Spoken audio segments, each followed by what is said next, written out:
ఈరోజు మళ్ళీ city cable ప్రేక్షకులకి నా నమస్కారాలు. నేను మండవ రాఘవేంద్ర ప్రసాద్.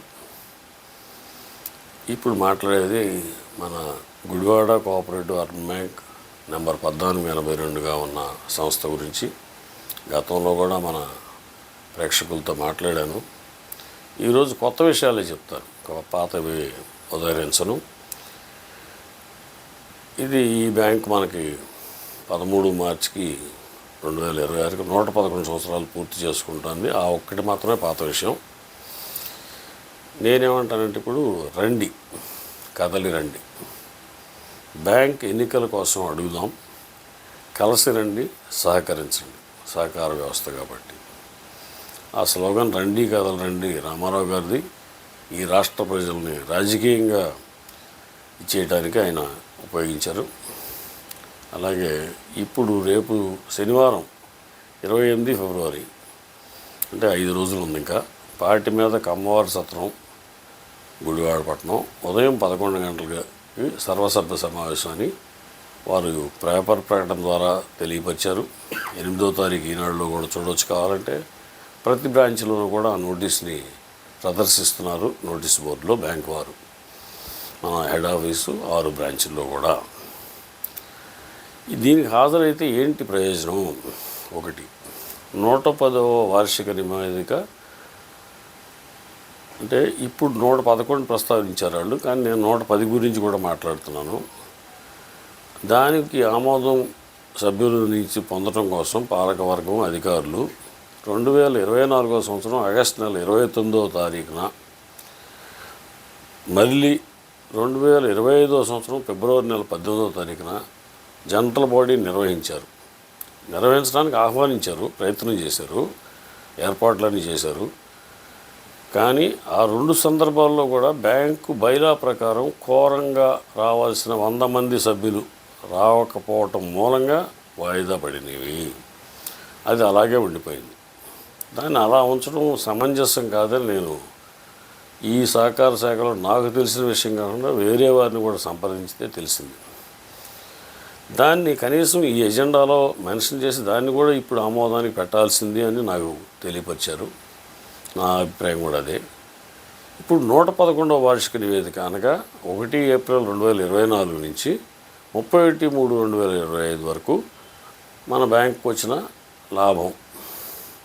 లాభ నష్టాల ఖాతా ప్రకారం, అలాగే మన బ్యాంకు ఉన్న ఆస్తులు అప్పులు 31/3/25 నాటికి, అలాగే ఆ ఖాతా పుస్తకాలు పరిశీలించిన చార్టర్డ్ అకౌంటెంట్ ఇచ్చిన ఆడిట్ రిపోర్టు, ఇంకా బడ్జెట్టు 2026-27కి అయిపోయిన సంవత్సరానికి బడ్జెట్టు, దాంట్లో రివిజన్స్, ఇవన్నీ ఇస్తారు. దాదాపు 40 పేజీల పుస్తకం అది.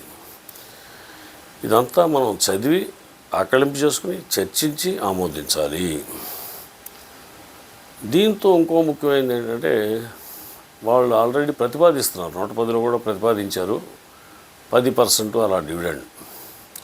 111లో కూడా ఇంకా నాకు ఫిగర్ తెలియదు, కానీ సుమారుగా 10% అయితే మెయింటైన్ చేసే లాభంలో ఉంది బ్యాంకు.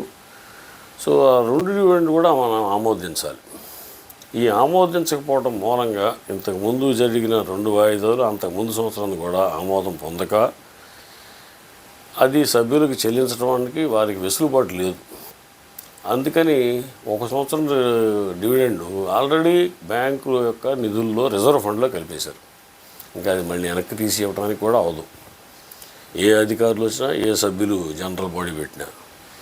ఇప్పుడు 2 డివిడెండ్లు ఉన్నాయి. 24-25 సంవత్సరానికి 110వ రిపోర్ట్లోది, 111వ రిపోర్ట్లోది కలిపి 2 ఒక్కొక్కటి 10% అనుకుంటే మనం, ఒకటి కన్ఫర్మ్డ్గా 10%, రెండోది నేను చూడలేదు కానీ అది సుమారుగా 10% అయితే ఉంటుంది. మనకు సభ్యులకు ఒక్కొక్కరికి 12 షేర్లు ₹25 ఇవి విలువైనవి ఉంటే మొక్క విలువ ₹300 షేర్ ధనం ప్రతి ఒక్కళ్ళకి ఉంది. సభ్యులుగా ఉన్న 5,000 మందికి ఏ క్లాస్ సభ్యులు అంటాం వాళ్ళని. అంటే 300 మీద 10% ₹30, 2 సంవత్సరాలు 230 ₹60 డివిడెండ్ మనం ఆమోదం తెలిపితేనే మన అకౌంట్లోకి వచ్చే అవకాశం. తర్వాత మనం 5,000 మంది ఉండి గత 2 మీటింగుల్లో 50-60 మంది కూడా రాలేదు. ఇది అట్లా అన్యాయం. మనం ఏ సంస్థలో సభ్యులుగా ఉన్నామో ఆ సంస్థ పట్ల మనం కూడా కొంత శ్రద్ధ ఆసక్తులు చూపించాలి. అక్కడ ఏం జరుగుతుందో వాళ్ళు చెప్పేదానికి మనం వెళ్ళాలి, వాళ్ళు ఇచ్చే కాగితాలు స్టడీ చేసుకోవాలి. ఇప్పుడు మనం టార్గెట్ పెట్టుకుందాం, 5,000 మంది సభ్యుల్లో గతంలో 100కి ఒకళ్ళు వచ్చారు. ఇప్పుడు కనీసం 100కి 10 మంది అన్నా వస్తే కనీసం 500 మంది మనం హాజరవ్వాలని మన ఆశయం, నా ఆలోచన. నా మనవి ఆలకించి 500 మంది తగ్గకుండా మనం హాజరైతే ఇది బ్రహ్మాండంగా జరుగుతుంది. మనకు ఆ డివిడెండ్లు వస్తాయి, వివరాలకు పుస్తకాలు ఇస్తారు. అలాగే అక్కడ ఏమీ ఇది లేకుండా సభ సజావుగా సాగేలాగా అధికారులకు మనం సహకరిద్దాం. ఇప్పుడు మనకు 3 అధికారులు, ఏముంది, ఆయన ఇక్కడ వేసినప్పుడు ఇక్కడ పనిచేస్తారు, ఇంకో ట్రాన్స్ఫర్ వెళ్తే ఇంకోసారి పనిచేస్తారు. మన సంస్థను మనం కదా చూసుకోవాలి. అధికారి తాత్కాలికంగా ఉంటారు, ఆ టైం అయినాక ట్రాన్స్ఫర్ వెళ్తారు, ఇంకో ఆయన వస్తారు. సో ఇది మన బాధ్యతే, వారి బాధ్యత కాదు.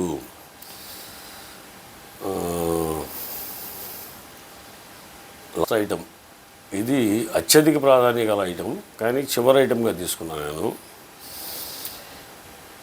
దీనిలో మనం ఈ హాజరైనప్పుడు, సార్ మా బ్యాంకుకి గత 88 నెలలు అంటే సెప్టెంబర్ 18, 2018లో అప్పటి governing board of directors elected board వాళ్ళ టర్మ్ అయిపోయాక ఇప్పటికి లెక్కేస్తే 88 నెలలు పూర్తయింది జనవరికి.